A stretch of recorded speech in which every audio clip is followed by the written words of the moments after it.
Hi guys, welcome to the 10th episode. I can't believe I'm saying that of Talk Crazy to Me. Today, my guest I am so excited to have today is my friend Monica. Hi.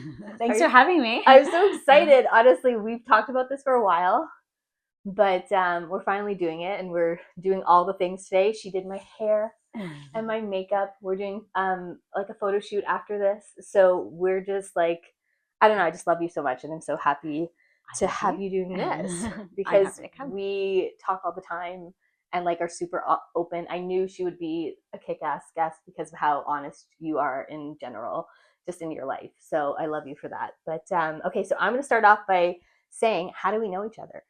Oh, we go way back. So we actually talked about it today. We know from high school, but grade 9, religion. Which I didn't fully remember that till you said that today. Yeah, I realized that. It clicked in that I've known you exactly from grade 9. That I remember looking at you and I was like, she's so pretty and like she's mixed. So funny that I in grade 9 felt so ugly. So hearing that someone say that like is so I don't know, it brings me back to that little girl who was like 13 and a half starting high school, right, that just felt like so insecure, so ugly, so little. Yeah. So hearing someone say that you thought I was like, that's just feels weird. I'm like, obviously my like profession is looks. I mean, it goes deeper than that, but I've always been like, I love beauty and noticing features and things like that on people. And I was also an insecure little girl as well. And so I get that. And somebody put it into perspective once is like I went to a 60th birthday party and she was like, had a board full of pictures and she's like, I was fat there. And it was like 20 years prior, 30 years. I was fat there. And like, it really puts things into perspective because you don't really this from your just in case. Sorry, yes. Yeah, but you realize that at that time you don't see things until like later on and you grow. But anyways, off topic. No, it's not off topic because I love that topic. But no, I took it off topic. But I think it's just, that's such a sweet thing to say, but that's where it brings me back to that I was so afraid to start high school. Yeah. And I was so insecure and I didn't have braces. I had crooked, like, I just like, I go back. So to have someone say that about you is just like so kind. I don't remember religion. Like I remember religion class. I remember the teacher kind of, but I don't remember the first. I often forget the first meeting people. I'll never forget a face. I'll never forget. Yeah, I don't remember the exact meeting either. Yeah, but just that I remember the class because I'm not Catholic and I went to Catholic high school, and so the teacher was like bringing in all. He was brown, the teacher. Yes. But that's why I was like in this new world of like, oh, there's like a half, or like we were talking about mixed Indian kids, and I was like, I only knew like full Indian. Yeah, so it was just. Okay. A weird perspective. Wow. Okay, cool.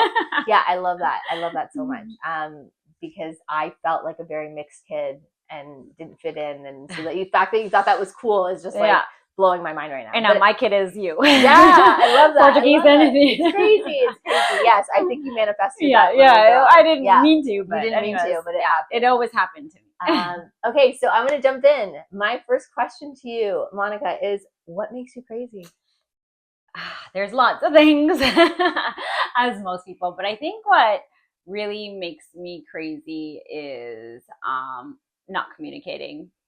People that don't communicate. Yeah, I'm a talker, as we just discussed, and I just not communicating, rudeness, like those levels, not being kind. Yes, that's what makes me like really frustrated. That's like what grinds your gears. Yeah, I'm just like, why? Yeah. Be nice. Just be happy. Just be happy. That was always my motto growing up, because. And I will say that I always thought of you as a very like happy-go-lucky type person. So that makes sense to me that would rub you the wrong way. People that have sort of a negative outlook, negative vibe, like a little bit more of a negative, not positive. Yeah. And also, that's a good topic. Yeah. Because the lack of communication in people, or the differences of communication sometimes, because maybe some people talk, but they don't talk as much or as openly or as freely, as passionately, all of those things. Anything. So it could just like rub you the wrong way. Yeah. So I love that answer. Yeah. Do you have like an example of something that sticks out in your mind as like a thing that there's lots? I'm sure, but like what's one of them that like really sticks out for you? I think they're like for communicating in general, I think like just dating. Okay. That's an interesting one. I think would probably be an interesting one to talk about because before I met Jonathan, like a lot of men did not communicate the way I did, except one. Mm-hmm. And that really changed my perspective on how I saw things. Okay. And I'd always talk through things with him. And he'd always say, Monica, you're so passionate, like when I talk about things. And so I think that really made me feel more comfortable speaking and in my own skin. And yeah, just meeting Jonathan, I know I can say or do whatever. Like he doesn't judge me. He's so supportive, like my current husband. Yeah. So that's always been a thing with me and always stuck with me. And then, you know, in life, you meet people that don't want to. I think, I love all of that. First of all, I was sort of hoping you were going to go on the man path. We can still stay there. The man path of like them like not kind of communicating the way that we do and why that becomes an issue. I would love that without going to connecting, without going to too much detail. I've heard those same things. Mm-hmm. Sometimes that I'm too passionate, that I talk too much, that I share too much. All of those things. We're Saggies, and we do share so much, but sometimes it's used against us. Yep. And I think with my experience with men is that they don't communicate as openly and freely, and they're a little bit more reserved in how they share, when they share. Yeah. And I fundamentally think we were raised differently, that like we were raised to talk more openly about our feelings, emotional, like that. And yeah. And you know what I mean? But like it kind of didn't, but I mean, no, like, you know what I mean? Yes. Cause like it's a different atmosphere. Like, I mean, I didn't express like my feelings. My siblings, I did, especially like to my, one sister, but, she always knew when I was upset. Like my mom would be like, what's wrong? And like, she tried to ask me, but like, obviously I don't want to talk to her about any problems. Sure. But my other sister was like, let's go shopping. And she'd talk to me and she'd always be like there, like to hug me through any issues or anything like that with friends or boyfriends or life or family. So, and where are you again in the mix of your family? I'm the youngest of four. So youngest of four. Yeah. 10-year gap between me and the oldest, 8 between me and my brother, and then me and my other sister 4 years apart. Wow. Okay. So big gaps. Big gaps. And the sister that you're referring to is the one that's 4 years older. The one that's 4 years older. Her and I are really closest. The closest in age. Yeah, but I was close to all my siblings. They all baby me in different, babied and baby me in different ways. And without them, they make me who I am. Although, insecurities and whatnot. But yeah, we can get I think again, such an interesting topic, because if I just touched Mike. Sorry, Mike. If I ever went back, I studied psychology. I did my BA in psych, and then I went on to child and youth work, working with kids with mental health issues and special needs. But my area of always interest, if I ever went back to school to do my master's, would have been in birth order. Yeah. Because I find birth order so effing fascinating. I know. Of how the oldest, middle, youngest, only, how we all have these sort of characteristics. And like responsibilities. Right. Yeah. Because I think as much as we're very similar as a Sag, we're also very different, because you're the baby and I'm the oldest. Exactly. So we can complement each other in ways. Do you know what I'm saying? No, 100%. When you're the oldest, there's like a different type of responsibility and burden you take on. As the youngest, maybe the lack of responsibility. I have a Capricorn rising, so I'm very responsible. Yes. Like I like to be on time. Like I do my work. Like I'm very, but certain things, like I was just on the phone with my brother on the way here, because he's like my second dad, and I'm like talking to him about my taxes. I talked to him about my like certain problems that I'm like, do I need to do this or that? Like he's like my go-to for that, and like my dad and friend and brother. Yeah. And then my sister for other things. Right. I love for everything else. And what do they come to you for? Obviously beauty stuff. Yeah. My nieces, my nephews, I did give them a bunch of like skincare, because I get like some PR sometimes. So I'm like, here, like they're all kind of like preteen or teen-ish right now, besides my one niece who's like older. on my side, not even including Jonathan's side, but like I just gave them a bunch of skincare, and then because a lot of the boys are into it too now, like the Korean skincare and all this stuff. So anything I could pass off to them. But yeah, just like a while ago, it was like for some of my nephews, it was like some social media help because they were little and they want to grow their like soccer profiles or like any advice. Like my brother would ask me for that, and with my sister, it's like mainly like makeup related things and like. So we didn't say what you do. Oh. Let's go. We kind of touched on it, but it's my fault. Yeah. Because we just know each other. So I should have said, what do you do for a living?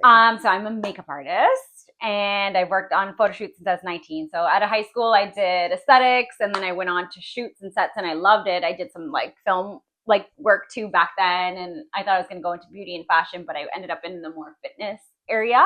And then I just help people with content and. I mean, I feel like I do everything. As Sagittarius, we want to do everything. Say, we're jack of all trades, right? Like a Saggy at heart, we go like this, like in many different directions. Yes. It's hard to like pin us into one spot. It's the freedom. Which can be a double-edged sword. 100%. Because then your brain is doing 20 things at once. Yeah. The ADHD part of it. But also I'm just going to say it because it's you and I'm going to say it, but we're also really good at a lot of things. Yeah. Right? So it's like, where do you But we get bored. We get bored. So when I'm going to tell you, sorry, I don't mean to cut you off. Go. When I was 18, I think it was 18 or 19. Mm-hmm. So my brother was, maybe I was like about 20. So when my brother was 28, we were counting how many jobs we had. Mm-hmm. And by 20, I already had more than he had. And same with probably my other sister. My other sister, like loyal to a T, like stayed at the same job. I was changing. My longest job was at the Bay from 17 to 19 in gift registry. I love that. And then after that, I was at jobs for 6 months to a year. But I did continue to stay in the beauty field and the corporate. I did bank stuff. I did everything. And then we reconnected again in university. Totally. And then my longest job after that was 5.5 years at a plastic surgeon's clinic. Okay. And then working under recently. So what was your first job? My first job was at Pizza Hut. Actually, I worked with my parents because they had a job. Like they would have stalls for like Indian street food at events and festivals. Okay, like cool. So Pakistani and Indian festivals. Yeah. And so we'd work every weekend. And she started wholesaling, so we would help her make like the things that she would sell. Mm-hmm. So that was like my first job. I'd get $20 a day. Nice. For working all day. Which seems like still probably seemed a lot at the time. Well, like, I saved a ton when I was young, and then I didn't. But and then Pizza Hut was my first job through a friend in high school who I knew since I was little. And I hated it. I hated my first job too. I lasted just speaking of how I did the same thing. If I listed all my jobs, you would laugh. Me too. My first job was at Coffee Time. Oh, that's so nice though. It wasn't. She was the retail. Meanest, she was the meanest they're boss. So rough. She was like, she wouldn't pay me for training. She was like really mean. And she was like to yell at me. I lasted 2 days. And my dad got me the job actually because it was where he used to go for coffee all the time. Hilarious. And I was like, and then when I told him that she was mean to me, he was like so mad. And then he never went back there, I think. Yeah. And started going somewhere different. But she was awful. And I lasted 2 days. That's hilarious. And then my second job was at Michelangelo's. Remember Michelangelo's? I do. The grocery store? Yeah, I know exactly which one. It's not there anymore. Yeah. But it was like that independent grocery store. And I was in produce. And I used to like work with the boys in the back. But I always heard like working at a grocery store was good. I mean, yeah. I lasted 5 months. So when it was too much drama at mine. It was like all the boys and the drama and the people dating, and I was like, "Get me out of here!" I was bad enough in high school. I felt like it was like a second high school. So I didn't last forever, and I lied. Funny story. I told them all I was moving. Sorry, guys, I didn't move. I lied. I didn't want to work there anymore. It's okay. I left jobs just like ghosted. It was so bad. But my dad was like, if you don't want to work, don't work. I was like, okay. What was your favorite job that wasn't like, besides like what you've done now? For like ever? I'm not going to lie. I really loved working at the plastic surgeon's clinic because it's in the beauty field, and I did aesthetics and whatnot, like spa related things before that. But yeah, it really got me into like more, like my skin has gotten better since then because of the advice and things I learned there. That really changed my life. And my nurse, Yeah. And my medical esthetician, I love them, been with them forever. However, yeah, I think I would have stayed in that field. Yeah. I think I would have somehow stayed connected. We came together as a team there. Mhm. So like the girls I met there were amazing. That's awesome. My time there was very transforming too. Yeah. When I was there, like the years I was there, I was put under a lot of pressure to like pretty much essentially manage the office by myself and run the whole office, Wow. plus Yeah, help see patients with the yeah. doctors. And the team Yeah. there really backed me up Yeah. to help get me paid more. And obviously they saw my worth a bit later on, Yeah. on, but which I wish it was earlier because I was so insecure Yeah. at that point in my life. But that was like a transformation year, but I love that industry. Mhm. So it was good and bad times. My left ear's ringing. I was just gonna say Something your doesn't- left ear ringing, but what I wanted to go on the topic of, which I think is part of why your left ear is ringing, is you touched upon it, both of us, a little bit about the insecurities. Yeah. I want to talk about that a little bit. Can we do Yeah, that? of course. Where do you feel like your insecurities stemmed from? That's a good question. Yeah, think about it for a sec. But Yeah, I always want to try to get into the realm of like, do we know where it started? And if we don't know where it started, at what age do you remember it starting? I feel like for me, it's not crazy, but like looks always were an insecurity of mine. Like I looked at my sisters, like they're so beautiful. Like I always felt like a, whatever. Like an ugly duckling almost, like in your family? Or like yeah, just maybe. Wow. I don't it's even crazy because you're so beautiful. Oh, well, thank you. I mean, I'm not going to lie. I work really hard on but naturally I've seen you in all forms, shapes, everything. And it's I only fixed my teeth in my 30s. So like, little things like that. Like all my siblings got braces. I never got braces. Right. They couldn't afford it by the time it got to me. Like I didn't grow up in like a, financially stable home. There was like a lot that happened in my childhood, but like I said, I always wanted to be happy. And to bring upon that point, I think you mentioned it too. When I was working at the Bay at gift registry, I was there with a lot of university students, and I was only 17. And I remember talking to like one of them, telling them what I was going through, and they were like, "Monica, like I would have never thought you were going through that, because you come in and you're like the happiest person." And that was like any job or anybody I would talk to. And then I realized talking to people through my careers has helped me become more secure, become more confident, become more understanding of mental health. Ugh. And sorry, I think I went off topic there. No, you didn't. I kind of veered. Love that answer. I love that topic so much. Like, I know. So we were talking about insecurity, and I totally but it bounces. It all stems from the same place. Okay. Because I worked with kids with mental health issues. Obviously, I have my own mental health. I've been in the mental health field for 15 years. And what you said about how no one would know what you were going through is how you protected yourself. Yeah. And it's the mask you probably put on, the happy. And I'm not saying that it wasn't real happiness. No, but it is a mask. But there is partially that it's a mask, because I used to do it all the time too. There's a mask you put on to appear normal and okay and happy. Yeah. That's real sometimes and sometimes not. Yeah. But when you were going through so much as a child, which I'm sure you were, and I don't even know the ins and outs totally, but I can just feel the energy of, I went through a lot of shit. Yeah. Through life. You knew how to, school was probably a safe place for you in some ways. It was for me. It was like my way of like I went through a lot of shit too.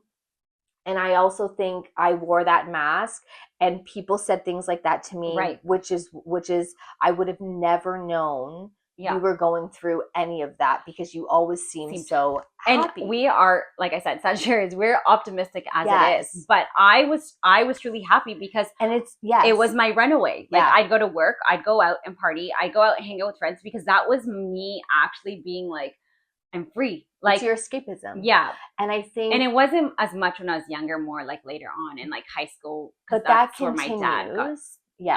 Continue that. No, it was, my dad developed schizophrenia. Yes. Or whatever. I don't know what you call it. It was diagnosed with schizophrenia. And he was diagnosed at what age? 6. He was 59, 60, I think. And I 59, was about, 60. I think it started when I was like 14, 15, but 16, 17, I think is when we probably figured it out. I don't know exactly. Okay. So you were 16, 17 when he got diagnosed? Yeah, I think so. And then, but you started to notice it at what age? I think it was probably when I just started high school, like grade 9 or 10. Okay. So not too far apart from the diagnosis. Yeah, like it was, we realized, okay, so this is another portion of it.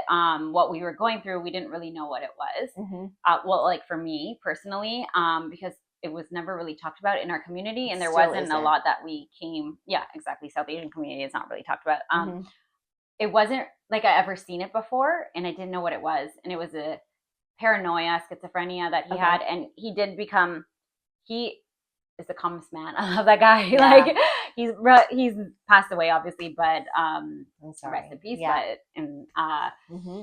yeah, so like it was hard because he became a little bit more obsessed with my life in high school, and like that's like the worst time. So like things changed. Like my mom let me do whatever I want. She's like, go live your life. Yeah. She didn't like give me a curfew or anything like that. And then I'd start getting crazy calls like, where are you? Like, come home. Like, and just, you know, just not my dad. Right. And so I just run away from that. Like I was a straight A student, and then it was kind of like, no, like manage. And then, you know, that's why I took the long route to university. I think, can I connect to you for a second? Yeah. So my dad was diagnosed with major depressive disorder when I was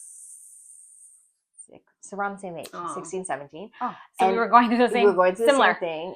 He leaned on me a lot. Mm-hmm. Probably because I don't know why, actually. Maybe just because I was always a compassionate, like understanding, and always understood human nature, human emotion, all those kind of things. He knew he could lean on me. But my dad was an alcoholic, and he was drinking himself to death at that point. Oh, God, to death at that point. Yeah. And the doctors would tell him he was drinking. It was like a slow suicide. Like they was just like, there was a lot happening. My parents were separating. So he didn't have my mom anymore to lean on. So he started to lean on me. Right. It's a lot of pressure for a teenager. It was a lot of pressure. And I remember I was in my first relationship. And at the time, so that was affecting my relationships and my friendships. And I was trying so hard to help him, but I will never forget the day that my dad asked me for my help. And how I took it on. He said two things to me. He didn't want to leave his family, and he wanted to not drink anymore. And I vowed myself to that. To help him and put my family back together and helped him to not drink anymore. But I was so young. That's a lot of pressure for you. I was so young. I know. I didn't know anything else. Yeah. But I just knew I had to help. Like fix it. And then look what I ended up in my career, like doing the same thing. I know. And to be honest, and everyone relies on you. Still flock to me. Yeah. Especially alcoholics. Yeah. It's like they have this sense that I can help them. Yeah. I don't really want to help these guys. I'm sorry. I don't really always want to help them all the time because it's a lot. Yeah. It sucks the life out of you. Well, because you grew up with that. I get that because when I encountered like mental health things like later on too, like it's like my first reaction is to run away. Yeah. Because I'm like, I can't go. I can't fight or flight. Yeah. It's like and I think to go inward with it or to not want to take it on is okay, because I think, but you do with people that you want to or need to or feel compelled to. But I think to take on the world, I remember when I first got into the mental health field, they're like, you can't save the world. Yeah. You can try. Yeah. But there's only certain people that you connect to and help to save. So I can't believe how much we have in common without even knowing we had that in common, that we were both going through something in high school. And we always connected in high school. Like we weren't best friends or anything like that. And then we'd pick up, but it would be interesting if we were to go back and like be there for one another. It would during be that so time, because again, the stigma of mental health and what was happening at that time. There's so much you can unpack there, because how my dad was treated, probably how your dad was treated, how they still treat people with mental health issues, almost like they're stupid. that really bothers me. I know more about mental health than most of the doctors I've ever spoken to. Of course. So that really frustrates me to like be spoken to like I don't know more about it than I do. I think with mental health, because it's your mind, you are the best person to describe your symptoms, to describe who you are, to like be a part of that process of how to help. Right. But I think a lot of times when you have a mental health issue, especially, I can't even speak to schizophrenia too much, but I would imagine with schizophrenia, there's such a stigma with it that like people treat you a certain way because of that. And then I'm sure as a child, it was hard for you to even, how did you feel talking about it with people? Like, did you? Well, like I said, I didn't really talk about it until I started working with some university students at the Bay, and then I felt comfortable. And then through my career, like I worked at some spas and I talked to some clients, and they'd be like, you know what, my son actually is schizophrenic, and like we'd connect on things, and they're like, it was my therapy, and it still is, like talking to my clients, because I really connect on that deep level with people, because it's life and we all go through something, one or another, whether it's the loss of a parent, for me a loss of a sibling, miscarriage, which we both experienced, or even just mental health. I love all of that because that's what this podcast is all about. I think exactly what you said, I'm just going to circle back to it a little bit when you said that talking about things helped you. And I think a lot of times, and it's your podcast, it's exactly what this is about. Because we spend so much time hiding it. And the hiding it is what keeps us fucked up. And the more we talk about it and connect to people and realize that you're someone that you're human. Yes. But that we all have these connections to either the similar disorder, different disorders, ones that like sound the same, or are the same, similar hear things. And the thing is we are all human. We're all going to go through it or experience it or hear about something of that thing. But it also comes back to the whole communication thing. Yes. Right? Because if people are afraid to talk about it, they're going to stay sick. Yeah.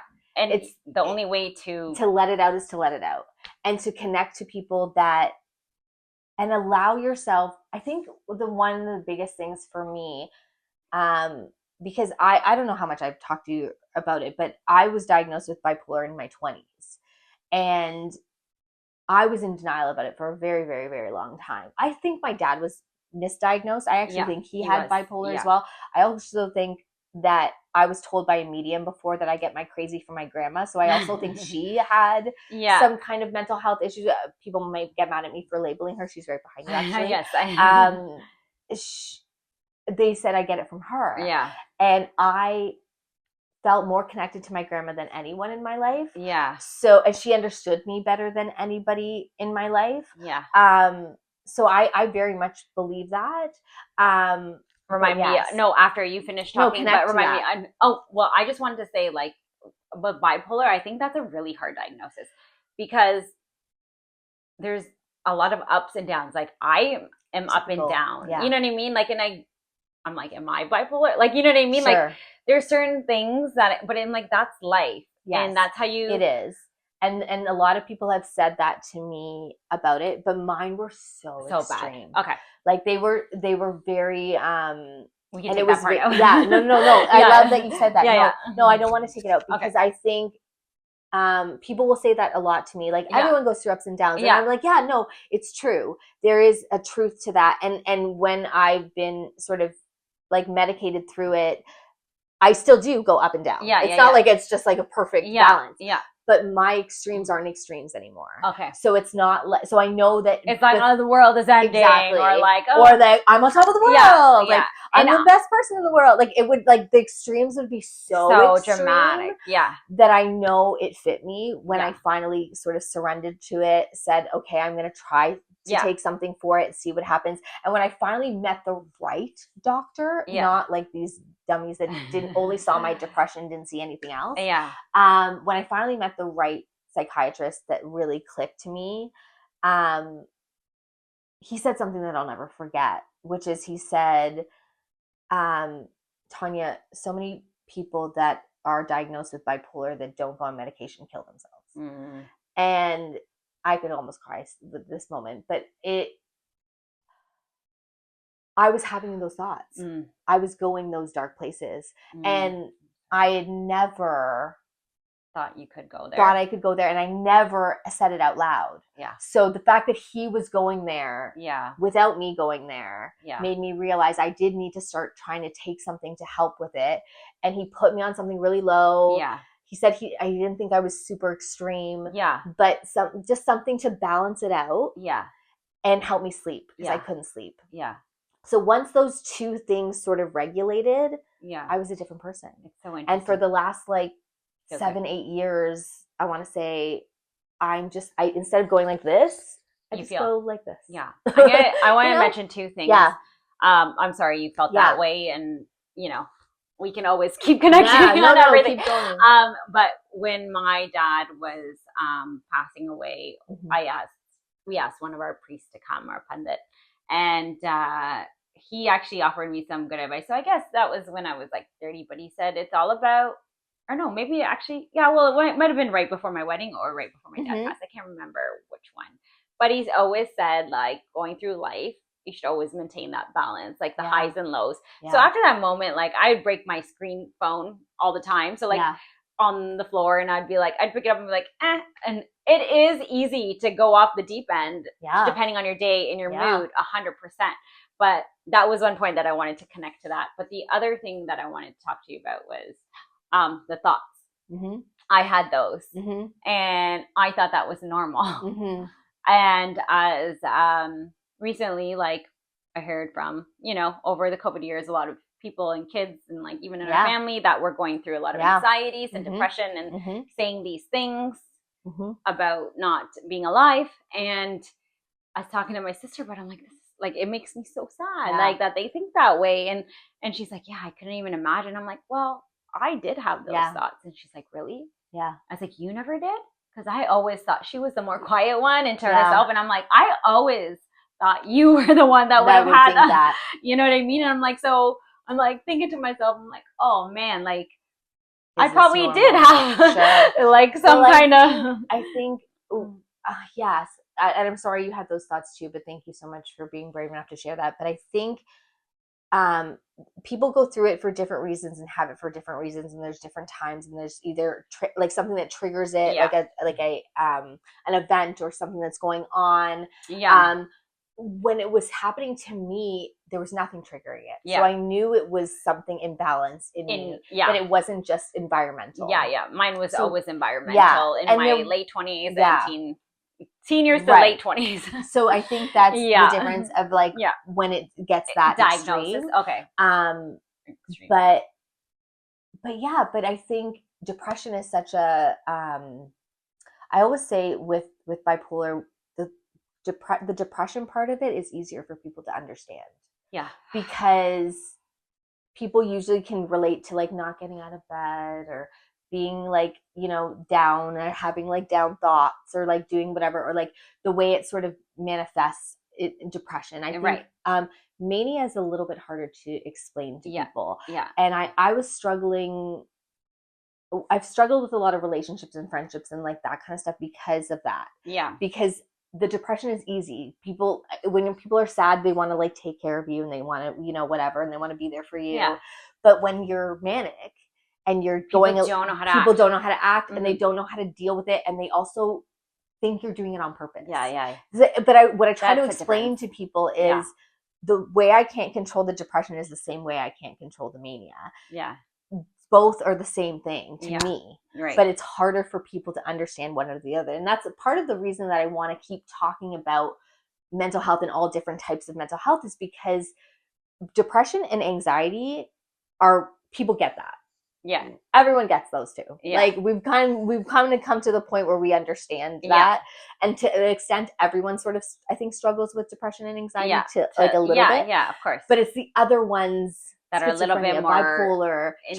Tourette's, things that are a little bit more outside of the box. I want to say. Yeah. That people struggle with understanding that it's still a lack of control. Yeah. It's not that it can't be helped or there can't be growth or there can't be understanding, but where do we go with, why can't we be as compassionate to someone that's manic, that's depressed. So or schizophrenia. When I was with my dad, like so there was one year when I was at the surgeons and I was at a pub serving, and I met these people I call my grandparents. Yeah. They were not Indian. Yeah. But they were so sweet. And anytime they come in, they'd be like, Monica, your grandparents are here. And I'd go and visit, like chat with them. Like, you know, they always got the same similar things, split drinks, half drinks, like tipped the same. Like, you know, I just adored them. And I called them my grandparents, and we've had many conversations. But they invited my parents to the Legion. Okay. And for Canada Day one year, and I was like, yeah. And I was like, okay, well, my dad is like, and I felt like I had to explain myself. Yeah. And then they're like, don't worry, Monica, it's okay. And so we go, and like my parents met them. And like obviously my mom has like a thicker Indian accent too. And then it was crazy because like my dad just grabbed somebody's like pack of cigarettes on the table, and I'm like, oh my God, I'm so sorry. They're like, no, it's okay, he can have one or whatever. I was like, but he doesn't really. But it was just crazy. But my dad would have done something. Yeah, and it was like insane to me because I was like, I'm so like, you're always like on edge of what people are gonna think, but these people understand it of everything because like they've been through so much already too, right? And whatever they're dealing with. So that was kind of the crazy thought. To treat people like that because they have mental health issues is so fucked up to me. That I go back to how people with mental health issues are treated like they're stupid. Yeah. When the reality is they're probably smarter than all of us. They're probably way smarter because the line they're using a different part of the brain or something. Like, you know what I mean? Yeah. That genius, that line of, what is it they say? Genius and insanity is such a like fine line that like the most smartest brains in this world are all a little crazy. Not very crazy. My dad had his master's in math. That's what I'm saying. And he was working on some things. So I'm not exactly sure what, but he was a very, very smart man. That's what I'm saying. And I feel like, not to toot my own horn, but I always did very well in school. I was always quite bright. I had a mind that was outside of the box thinking. I love that. But it did make but you're me crazy. Yeah. But also compassionate to people with differences. And I always saw human, like, this is why I love this podcast, because I love to sit down and talk to people and make those connections. Because no matter what, your mental health might look different than mine, there's still little lines to connect us always. We're always all connected. I always thought that, and my mom always said it too. And it's like, as I got older, I was like, we're all connected. Yeah. And we're like this big. My mom says that too. We're all connected. Yeah.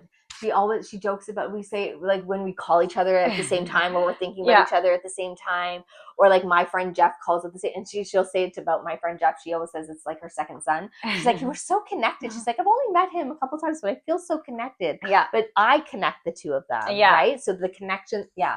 I just think we all are. Yeah. And as much as like, we weren't like I said, the closest all the time, we always were connected. And we always stayed in touch through like after we met in high school, then we'd like pick up in high school, like here and there whenever we had classes together, I think, or chat. Yeah. And then we met on the bus to university. Yeah. York University. And then I do remember more recently, like after the photo shoot, and we did a photo shoot together, and then we did a couple things, but when we did that Cactus Club lunch. That last we connected on way more there. We connected so much. That was like probably our first lunch. We were just like, and we went through our whole lives. And I realized how connected we were in that moment. And I just also remember that I disclosed to you in that moment that I was bipolar, and the way that you welcomed me and didn't ever make me feel, I'm going to cry a little bit. But it was just, I love that. Aww. This is the first time I've ever cried on the show. Are you serious? But you made me feel okay. That it was that it was okay to say it out loud. It is okay to say it out loud. Yeah. So I appreciate that. But oh my God, I love you. Honestly, though, like But now knowing that you went through so much, it makes sense. Yeah. Why you were so not even that. I've always. Why don't I have Kleenex? Because you didn't expect to cry. Yeah, once in a lifetime. Thank you. No, I honestly, going through that, and seeing. Fuck my photo shoot. It's okay. I'm here. I'll fix it. You're fine. Okay. Family members that have mental illness or seeing depression, like it's just so normalized to me. And when people talk about it, there's so much shame.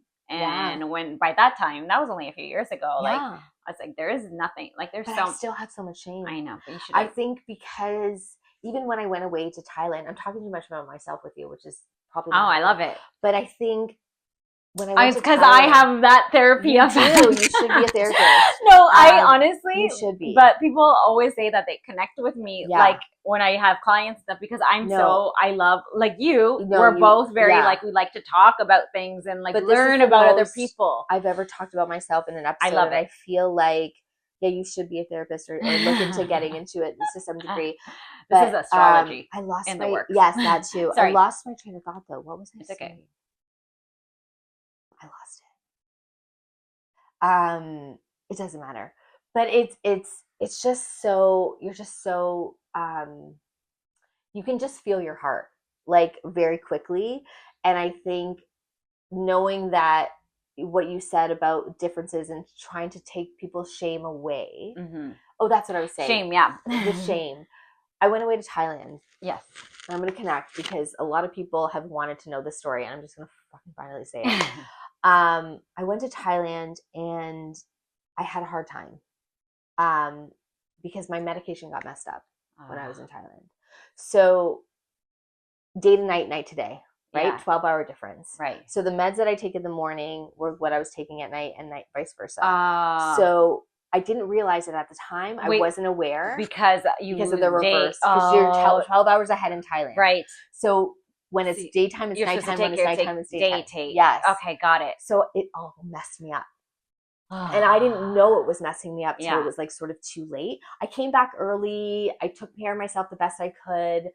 But I was very sleep deprived. I couldn't get on the right time zone. My meds were probably a factor in that as well. I was trying to take them at the right times and do everything right. My doctor didn't flag it. Like nobody thought about it. Right. But I was accused of going off my meds. I was accused of like all this shit. Yeah. And I just nobody really took the time to when listen. no one took the time to just be like, are you okay? Yeah, yeah. Is there anything I can do to help? Yeah. Like what my family was like not knowing how to handle it so much. And it really opened my eyes to why the shame still exists. Right. Because here I was, like I've been in such a good place for such a long time. But I all of a sudden was in a bad place, not any doing of my own or any control of my own. But I was being treated like I was doing something on purpose. Yeah. And I was just like, I would never hurt or do anything. Like it was just a very bizarre moment in my life to very much make me realize who was there for me and who wasn't. Right. In those moments of need. Yeah. And I'm so lucky and grateful to the people in my life that really were there to be there for me, that are a lot of them in the mental health field, so they understand it. Yeah, for them it clicks. For them it clicks and they can understand it. But for other people, the reason the stigma still exists, the reason that people struggle to talk about it is because as soon as you talk about it, people think everything's related to that. Yeah. And everything is like, oh, she's back just to crazy. That. Yeah. Back to that. She's back to that. Back to her bipolar. Back to this. And it was like, wait a second, guys. I was going through it, and none of you were realizing. Again, that's what I say about why the mania is so hard. Because when I was manic, it was like people were like thinking I was doing something on purpose. Yeah. And I was like, and first of all, just for the record, all I was doing was singing too much, talking too much, calling people too much. Like, how dare you? How dare I? Oh my goodness, what a horrible person she is. But to other people, it was triggering them. This like different Tanya coming out, or this old Tanya coming back, or this what. And I was just like, people, it was a moment. Yeah, like, it was just a moment. And I came back and I got my shit back together. I went back, whatever, and everything went back to normal. Yeah. But it was interesting to see how people treat you in your time of need. I know. And that's a rough one for me because, you know, there's been times where family members, I like need to be there, but it's such a hard place for me when it comes to family to be there, but I can be there for other people easily. Yeah. It's such a weird thing because it's just that trauma that's like linked to it. That makes sense. Things like that. So, but that's why we have therapists, because you can't always lean on your family members for everything. No. But in certain times of need, when you do need to be there, it's like, how to what capacity and how. I don't know how to, but like the communication piece of like how do you communicate in your times of need that you need it. And even what I try to tell people too, again, with the mania is usually when people are manic, they think they're fine. Yeah. They think everything's okay. Yeah. They're on top of the world and they're like, what are you talking about? There's something Yeah. wrong with me. I'm good. It's not until the crash happens that you're like, oh my God, I was not. Yeah. So trying to explain that to people is very difficult. Yeah. And I would imagine it would be similar to some of the stuff that your dad would have gone through in the sense of the out of control part of it. Yeah. Right? Like I can't relate to it fully. Yeah. But I can kind of relate to the... He's just kind of like regressing, like staying in the same year of 1998, Windows 1998. Thought everyone was spying on him. Yeah. And I think the mental health piece again of like why we need to talk about it more, why we need to be more open. And I was talking about this with the other day with someone, that we're now using it to label people. Yeah. Instead of help people. But I feel like we're all a little bit. We are. But what I'm saying is instead of being like, hey, I have this, we're like, you have this, you have that, this is wrong with you. You're like I'll have people all the time. I just keep using bipolar, but we can go somewhere else. But like anyway, like someone will come up to me and they'll be talking to me and they'll be like, oh my God, she's so bipolar. Oh yeah. Right to my face, not knowing that I am. And I was like, clearly you don't know what you're talking about. Yeah. You're talking to someone bipolar. But I'll just kind of let it go and let people talk. It's like saying the R word. Exactly. Right. Like you can't say that. Anything. It's just people's lack of understanding of it, but thinking they understand it. And think it's okay to talk about it. And think that it's okay to talk about people like that to make it seem like it's a bad thing. As when opposed it's actually to just being like, hey, Yeah. the point of this podcast again is to be like, no, we all have something. Yeah. So let's talk about your stuff. I'll talk about my stuff and we can see how we connect instead of judging. Yeah, 100%. Because what is the point of pointing at someone's thing and being like, she's bipolar, you're schizophrenic, you're depressed, you're anxious. Like that doesn't help anybody. No. It only helps when we talk about our own stuff, be the person that's in control of talking about our own stuff as opposed to being outed. Yes. I've had people try to out people with mental health and that's also very fucked up. Yeah. Like you have this. Yeah. You have, like trying to diagnose them. Like I was just like, so it's like people have gone from like knowing nothing about mental health to thinking they know everything. Yeah. And it's like, no. How about we like learn, educate ourselves? But again, just listen to people's stories. Yeah. You said it earlier to me. You said all you need sometimes is just someone to listen. Mm-hmm. And it's not about telling people who they are or what they are. Yeah. It's more so letting people come to that on their own. Exactly. And then sharing in their own capacity because nobody wants to feel outed. Right. In any way. No, they just want to feel safe. Accepted, safe, and and at peace, I think. Yeah. I think so too. Like I said, like I've always talked to clients, even if I just meet them, like I'm just very chatty, as we talked about earlier. So my daughter's a little bit chatty. Yeah. But I just love talking. And so do you. Yeah. And we, when I start connecting with people, I just go deep. You do. And I love that because that's like the core of people and can't really understand them more. And not that I'm trying to understand people. I just but once you understand someone and connect to them, like you see people's guard go down. Yeah. And you see people can be themselves and that you're accepting people for who they are. And then you have a better relationship with them. Yes, exactly. So the people like me, like you say people that don't communicate, I say fake people. People that are being fake are my trigger. Yeah. That's what pisses me off. Because I'm just like, be yourself. I can see right through it already. Yeah. You're putting on a mask. That's another good whatever. one. Yeah. It's the same, but it's kind of related. Similar, yeah. Because just be yourself. Yeah. And like to go back to that mask thing, like when people are like, you're so happy. Like I said, like that's just who I am and what I want to be is happy. Like if you hold the door for me, I'm thanking you 100 times, even if it's 2 doors you open. Like I'm like, thank you. Like I'm always like, that. I just love living in that side. I don't like being there. Yeah. And I like to feel happy. And I obviously do have sad days and Jonathan knows those sad days. We never really talked about it, but like I was going through a hard time when I was like 27, right before meeting Jonathan, 30. Like I didn't feel accomplished in my life. I didn't like, there was just so many things, and I was Sure. super depressed. Like my relationship was in and out at that time, and with one person, and it was just really messing with me. And I was like, Monica, no, you deserve better. You would never, like, you know what I mean, like stick around. And I just, like, something clicked. And then I was telling my friend, I was like, I want to do a 30-day challenge before my 30th birthday, because it was the turning 30. I didn't realize in astrology I was going through my Saturn return. Wow. Anyway, so I realize that now, but I literally did crazy things for 30 days before my birthday. Mm-hmm. And I think I remember that. Yeah, a lot of people do from Facebook. And not to date myself, but and I think I had it on Instagram too. But I think so. Yeah. And so some people got inspired to do it too. But literally my life changed in the 30th year. Wow. I met Jonathan. I did lose my sister, but my whole life changed. Yeah, completely for the better. Yeah. But I did experience like losses. That was the hardest, but I was very like, finally. Yeah.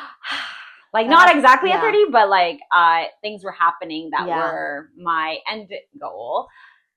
And that's amazing. Also, like, for instance, another example was when I was pregnant in 2023, like I was a little depressed because it's like, I'm self-employed. What am I going to do? I don't have mat leave. I didn't pay into mat leave. I didn't realize I could do that till like later or whatever. And like all these things, like obviously the financial side is always like, it's taking, on me. That's like my biggest thing. That's why I like work is always like, and that's why connecting with people, like work wasn't like a job, because it's like, I always connected with people, which is great.